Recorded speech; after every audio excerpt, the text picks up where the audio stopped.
Hello and very good morning, friend. Let's welcome to my channel again, episode number 244. और I hope कि आप सबको कल का 11 एपिसोड बहुत अच्छा लगा होगा। अगर नहीं सुने हैं तो प्लीज़ सुन लीजिए। 233 एपिसोड से चालू हुआ था, आज 244 से चालू हो रहा है। Thank you. आदित्य, वजीर और अमित तीनों ही चुप बैठे थे, क्योंकि किसी को समझ नहीं आ रहा था कि अब क्या कहना चाहिए। उन तीनों के मन में ही अपने अपने जीवन की एक दुविधा चल रही थी, जहां पर उन्होंने अपने प्यार करने वाले किसी एक को खोया था और इसकी सजा वो अपने आप को अभी तक देना चाह रहे थे। लेकिन तीनों को अपने मन के अंदर पता था कि जब वो तीनों ऊपर से आसमान से देख रही होंगी तो बस यही चाहती होंगी कि वो खुश रहें और उन्हें ऐसे ही करने की कोशिश करनी होगी। वहीं पर आदित्य को यह पता था कि भले ही वो मनाली को पाने के लिए दूसरी बार इस जिंदगी में आ चुका है, लेकिन पहली वाली मनाली के साथ उसने जो बिहेवियर किया था, शायद उससे वो कभी ऊपर नहीं उठ पाएगा। उसे उसकी यादें आज भी सताती थी और शायद यही कारण है कि वो उस चीज को कभी भुला नहीं पाएगा। वो चीज उसके लिए किसी बीते हुए कल से ज्यादा हर एक दिन याद के रूप में रहती थी और उसके लिए वो बस अपने आप को दोष देता था। उसे पता था कि अगर उसने सही टाइम पर पिछली जिंदगी में चीजें सही कर दी होती तो शायद उसके परिवार की मौत नहीं होती। लेकिन फिर अब जो हो चुका है उसको वो बदल भी नहीं सकता, पर अब जो होने वाला है उसे बस उस टाइम पर चीजों को अपने कंट्रोल में रखना है। और यही चीज सोचकर वो थोड़ा सा रिलैक्स बैठा हुआ था। उसने वजीर और अमित को देखा, जो अभी भी उसी तरह कुछ सोच रहे थे, पर उन दोनों के ही चेहरे पर निराशा नहीं थी। उसे समझ आ गया कि अमित वजीर की बात तो मान गया है, पर फिर भी अपने मन में वो इतना कन्विंस नहीं हुआ है। उसे पता था कि शायद अमित को कन्विंस होने में थोड़ा सा टाइम लगेगा और तब तक उसे उसका साथ नहीं छोड़ना है। घर पूरा साइलेंस से घिरा हुआ था और कोई भी कुछ भी कहने को तैयार नहीं था। तब आदित्य भी चुप रहा, क्योंकि वो दोनों की सोच को खराब नहीं करना चाहता था। और तभी उसने देखा कि किचन से मनाली आ रही थी। उसके हाथ में ट्रे थी और उस पर 3 चाय के कप रखे हुए थे। जब वो हॉल में आई और उसने उन तीनों को शांत देखा तो उसे भी कुछ समझ नहीं आ रहा था कि क्या हो रहा है। तो उसने आते ही पूछा, क्या हो गया? तुम तीनों इतने शांत क्यों बैठे हो? मृणाली का सवाल सुनकर तीनों ने उसकी तरफ देखा, लेकिन जवाब किसी ने नहीं दिया। वो बस वहां खड़ी क्लूलेस सी उन तीनों को अपनी तरफ देखता हुआ देख रही थी और कुछ समझ नहीं पा रही थी। लेकिन तब आदित्य को लगा कि उसे मृणाली को जवाब देना होगा, नहीं तो वो इस बात का इशू बनाएगी। और यही सोचकर उसने कहा, अरे कुछ नहीं मृणाली, हम तो बस तुम्हारा इंतजार कर रहे थे और टीवी चालू करने की बात सोच रहे थे। अब तुम आ गई हो तो मैं टीवी चालू कर देता हूँ। आदित्य इतना कहकर अपनी जगह पर से उठा और उसने टीवी ऑन कर दिया।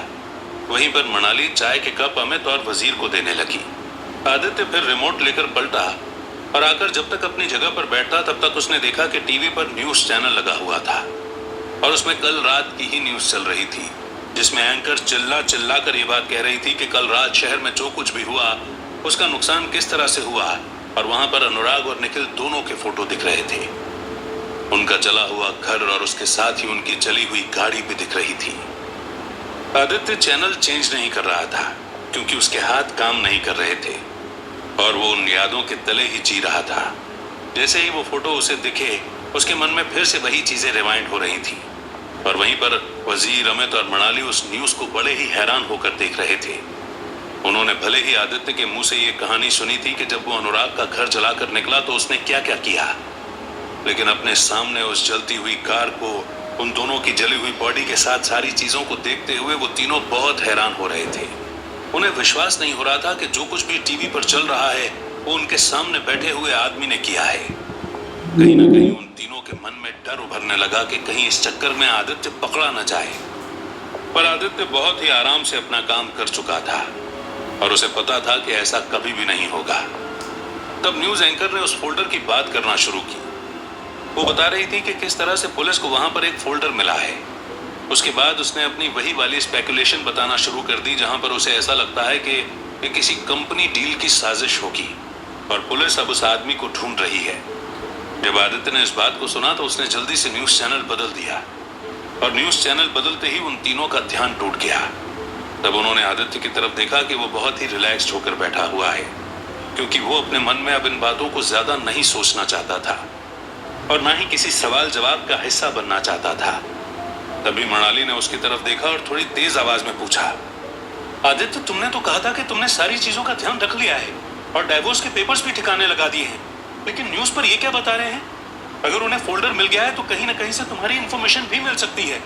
अगर ऐसा हुआ आदित्य तो फिर बहुत प्रॉब्लम आ जाएगी और तुम शायद पकड़े भी जाओगे। बोलो आदित्य, ये क्या किया तुमने? तुमसे एक फोल्डर को घर लाते नहीं बन रहा था क्या? अगर तुम उसे घर ले आते तो शायद हम उसे कल रात के फोटो की तरह ही जला देते और सब कुछ सही हो जाता, लेकिन शायद तुमने ये करके बहुत बड़ी गलती कर दी है आदित्य। जब आदित्य ने मृणाली की ये बात सुनी तब उसे भी समझ आया कि शायद उसने गलती कर दी है। उसे ये पता था कि वो फोल्डर पूरी तरह से जला नहीं है और कहीं ना कहीं इस बात का इंडिकेशन मिल सकता है कि वो किस चीज से रिलेटेड हो सकते हैं या फिर किसी और को भी इसके बारे में पता हो सकता है। उसे ये भी पता था कि ये न्यूज बख्शीविला में भी लोग देख रहे होंगे और उन्हें इस बारे में पता होगा कि उस फोल्डर का सीक्रेट क्या है।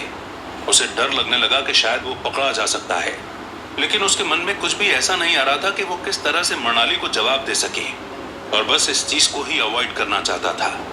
पर शायद वो मुमकिन नहीं था क्योंकि इतनी ही देर में मृणाली ने उसी टोन में आगे कहा, तुम मेरी बात का जवाब दो आदित्य। अगर हमारी बात हो चुकी थी कि तुम यहाँ पर आओगे और सारी चीजें यहीं पर करोगे तो फिर तुमने ऐसा क्यों किया?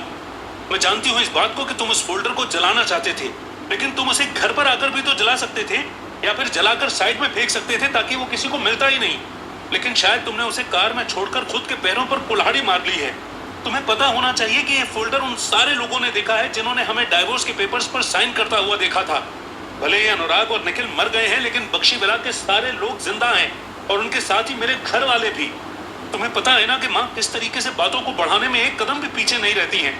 वो तुम्हें अंदर भी करवा सकती हैं और शायद तुमने ये गलती कर दी है आदित्य। तुम सोचते क्यों नहीं कि ये छोटे छोटे स्टेप ही हमारी बर्बादी का कारण बन सकते हैं? लेकिन शायद मुझे नहीं लगता कि तुम ऐसी बातें सुनना चाहते हो या फिर कुछ रिएक्ट करना चाहते हो। तुम्हारे हिसाब से तो सारी चीजें आसान हो जाएंगी, लेकिन ऐसा नहीं होता आदित्य। क्या होगा अगर किसी दिन माँ ने जाकर इस बात की कंप्लेन कर दी कि तुम ही इस चीज में इन्वॉल्व हो? फिर पुलिस तुम्हें ले जाएगी तो हम तीनों यहाँ पर क्या करेंगे? तुमने इस बारे में सोचा है? मृणाली का सवाल सुनकर आदित्य बस उसकी तरफ देखता रहा। उसे पता चल रहा था कि उसके चेहरे पर बहुत चिंता है और मन के अंदर बहुत डर। यही हाल आसपास बैठे हुए वजीर और अमित का भी था। उन तीनों के दिल की धड़कन बहुत तेज हो गई थी और वो इस चीज को फिगर आउट नहीं कर पा रहे थे कि यहाँ से कैसे एस्केप करना है। लेकिन आदित्य को पता था कि अब जो हो गया है उसे वो बदल नहीं सकता। पर यही बात सोचकर उसने फाइनली जवाब देते हुए कहा, मृणाली, तुम मुझ पर फालतू में किसी भी चीज का इल्जाम मत लगाओ। मैंने जो किया वो हमारे लिए ही किया। मुझे पता था कि उस फोल्डर को जलाना है, लेकिन मुझे ये नहीं पता था कि वो पूरी तरह से नहीं जलेगा और पुलिस वालों को मिल जाएगा। पर तुम उसकी हालत देखो, इससे कहीं भी ये कंफर्म नहीं हो पाएगा कि वो किस चीज के पेपर हैं और हमारा उसमें क्या इन्वॉल्वमेंट है। रही बात बख्शीविला के लोगों की, तो तुम इस चीज को जानती हो कि बख्शी सर ने खुद कहा है कि वो हमारे बीच में ना तो टांग अड़ाएंगे और ना ही कुछ और करेंगे। तो मुझे नहीं लगता कि वो कोई ऐसी चीज करेंगे। हाँ, रही बात तुम्हारी माँ की, तो तुम उसकी चिंता मत करो। मुझे पता है कि वो मुझसे डरती हैं। जब उन्हें पता चलेगा कि मैंने अनुराग और निखिल को मार दिया है तो कहीं ना कहीं उन्हें भी इस बात का डर लगेगा कि उनकी भी जान खतरे में है और वो पुलिस के पास नहीं जाएंगी। अगर तुम्हें लगता है कि फिर भी वो ऐसा कर सकती हैं तो मैं खुद उनसे पर्सनली बात करके आ जाऊंगा और सारी चीजों को टैकल कर लूंगा। लेकिन तुम बस ओवर रिएक्ट मत करो। तुम जितना बोलोगी उतना मेरा दिमाग खराब होगा और मैं गलत चीजें करता जाऊंगा। और मैं गलत चीजें नहीं करना चाहता हूं क्योंकि मैं थक गया हूं उन सारी चीजों को सोचकर जो मैं आज तक गलत करता आया हूं। पर अब मैं ऐसा नहीं करना चाहता। मैं अपनी जिंदगी में जीना चाहता हूं और तुम तीनों के साथ ही रहना चाहता हूं। तो प्लीज चीजों को ज्यादा कॉम्प्लिकेट मत करो और इसे यही छोड़ दो। जो होना था सो हो गया है और आगे जो भी होगा वो मैं संभाल लूंगा, नहीं तो देखा जाएगा। अपनी बात को खत्म करते वक्त आदित्य थोड़ा रूड हो गया था क्योंकि उसे बहुत गुस्सा आ रहा था। वो सवाल जवाब में अब नहीं पढ़ना चाहता था और ना ही किसी से कुछ सुनना चाहता था कि उसने कितनी बड़ी गलती की है। उसने जो कर दिया वो कोई बदल नहीं सकता था और वो बस उसी तरह से चीजों को एक्सेप्ट करना चाहता था। लेकिन मृणाली का विचार ऐसा नहीं था। जब उसने आदित्य को इतना रूडली बात करते हुए सुना तो वो वहां से अपने कमरे में जाने लगी। आदित्य ने न तो उसे रोकने की कोशिश की और न ही किसी और ने कुछ कहा। तब वजीर और अमित दोनों आदित्य की तरफ ही देख रहे थे, पर आदित्य कुछ नहीं कह रहा था, इसलिए वो तीनों एक बार फिर से शांति से बैठ गए। Thanks for hearing. Thank you very much. Next episode is coming shortly.